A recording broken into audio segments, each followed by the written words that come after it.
പെട്ടെന്ന് ഇഡലിയും ചട്നിയും സാമ്പാറും കഴിക്കാൻ തോന്നി നടക്കുമോ? ഇല്ല. കാരണം കുറഞ്ഞത് 5 മണിക്കൂറെങ്കിലും മാവിരുന്ന് പുളിച്ച് പൊങ്ങി നല്ല പതയായിട്ട് വന്നാലേ സോഫ്റ്റ് ഇഡലി കിട്ടും അല്ലേ? എന്നാൽ അങ്ങനല്ല കേട്ടോ. ഞാൻ ഇത്രയും നാൾ അങ്ങനെ കരുതിയിരുന്നത്. എന്നാൽ നമുക്ക് മാവരച്ച് ഇഡലിയും ദോശയൊക്കെ കഴിക്കാൻ തോന്നിക്കഴിഞ്ഞാൽ മാവരച്ച് 1/2 മണിക്കൂർ വെയിറ്റ് ചെയ്താൽ നമുക്ക് പെട്ടെന്ന് അടിപൊളി ഇഡലിയും ചട്നിയും സാമ്പാറും ഒക്കെ സെറ്റാക്കി കഴിക്കാവുന്നതേ ഉള്ളൂ. സന്ധ്യ സമയത്ത് കുളിച്ച് വിളക്കൊക്കെ കൊളുത്തി പിറ്റേന്ന് രാവിലെ ബ്രേക്ക്ഫാസ്റ്റിന് വേണ്ട ദോശയ്ക്കും ഇഡലിക്കുമുള്ള മാവ് 2 ടൈപ്പ് മാവും സെറ്റാക്കി കിച്ചണിൽ നിന്ന് ഇറങ്ങാൻ നേരത്ത് ഏട്ടൻ ഇഡലി മാവ് കണ്ടപ്പോൾ പെട്ടെന്നൊരാഗ്രഹം ഇഡലിയും ചട്നിയും സാമ്പാറും ഒക്കെ വേണമെന്ന്. എന്നാൽ കേരളത്തിലെ പോലെ നമുക്ക് പുറത്ത് പോയി കഴിക്കാൻ ഒരുപാട് റെസ്റ്റോറൻറ്റോ അല്ലെങ്കിൽ ഹോട്ടലോ കാര്യങ്ങളോ ഒന്നും ഇവിടെ ഇല്ല.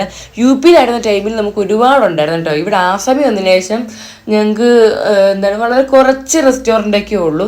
അങ്ങനെ അധികം ഇല്ലെങ്കിൽ തന്നെ ഞങ്ങൾക്ക് സിറ്റി പോകണം, ഗുവാഹട്ടി സിറ്റി പോകണം BBQലൊക്കെ പോകാനാണെങ്കിൽ തന്നെ.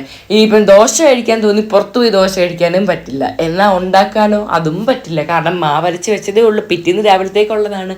അങ്ങനെ ഇരുന്നപ്പോഴാണ് വീട്ടിൽ ഓവൻ ഉണ്ടായിരുന്നത്. ഏട്ടൻ പറയുന്നത് 1/2 മണിക്കൂർ കൊണ്ട് മാവ് പുളിച്ച് പൊങ്ങി സൂപ്പർ സോഫ്റ്റ് ഇഡലി ആക്കാൻ പറ്റുമെന്ന്. എനിക്ക് അതിശയമായിരുന്നു കേട്ടോ. കാരണം ഞാൻ ഇതുവരെ ശ്രദ്ധിക്കുന്നില്ല. ഞാൻ സാധാരണ ഫുഡ് റീഹീറ്റ് ചെയ്യാൻ വേണ്ടി മാത്രമാണ് ഓവൻ യൂസ് ചെയ്തത്. പിന്നെ കേക്ക് ബേക്ക് ചെയ്യും ഇടയ്ക്ക്. അല്ലാണ്ട് ഞാൻ അങ്ങനെ പോപ്കോണും ഉണ്ടാക്കും. അല്ലാണ്ട് ഞാൻ ഒന്നിനും ഓവൻ യൂസ് ചെയ്യാറേ ഇല്ലായിരുന്നു.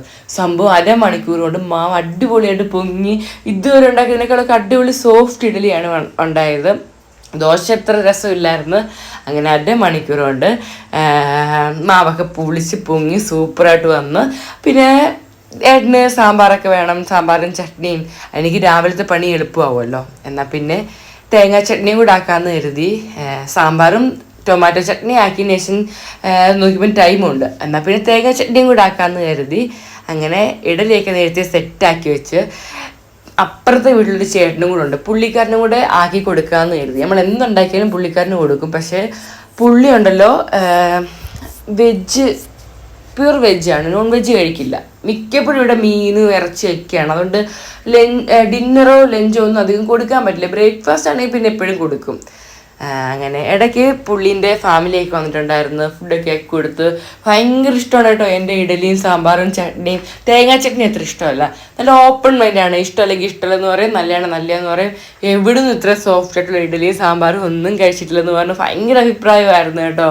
അതിൻ്റെ ടൊമാറ്റോ ചട്നിയൊക്കെ ഭയങ്കര ഇഷ്ടപ്പെട്ടു 2 പേർക്കും. ഒരു കുറേ വാങ്ങി കഴിച്ചു. അങ്ങനെ ഏട്ടന് രാത്രിയൊക്കെ ഒരു 10 മണി ആയപ്പോഴത്തേക്ക് ഞാൻ സാമ്പാറും ടൊമാറ്റോ ചട്നിയും തേങ്ങാ ചട്നിയും ഇഡലിയും എല്ലാം സെറ്റാക്കി പിറ്റേന്നത്തേക്ക് ദോശയ്ക്കുള്ള മാവ് മാറ്റി വെക്കുകയും ചെയ്തു. എനിക്കാണെങ്കിൽ രാവിലത്തെ പണി എളുപ്പമായി.